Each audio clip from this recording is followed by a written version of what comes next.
అయ్యప్పమాల వేసుకున్న వారు అయ్యప్ప స్వామిని దర్శించుకోవడం కోసం శబరిమల యాత్రకు వెళ్తుంటారు. అయితే శబరిమలకు వెళ్లే దారిలో ఎరిమేలి అనే ఒక చిన్న సిటీలో వావర్ మసీదు ఉంటుంది.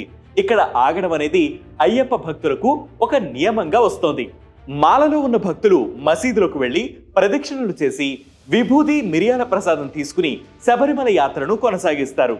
500 ఏళ్ల ముందు నుంచే ఈ సాంప్రదాయం ఉంది. వావర్ అంటే ఒక సూఫీ సన్యాసి. ఆయన అయ్యప్ప స్వామికి పరమభక్తుడు. ఆయన గురించి చాలా కథలు ప్రాచుర్యంలో ఉన్నాయి.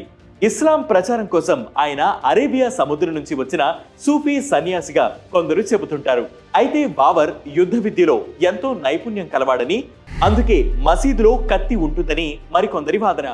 వావర్ అయ్యప్ప స్వామికి వ్యక్తిగత రక్షకుడని, సన్నిహిత మిత్రుడని ఇంకొందరు చెబుతుంటారు. ఈ కథలు ఎలా ఉన్నా వావర్ ఒక ముస్లిం, అయ్యప్ప భక్తుడనే విషయంలో మాత్రం ఎలాంటి భిన్నాభిప్రాయాలు లేవు.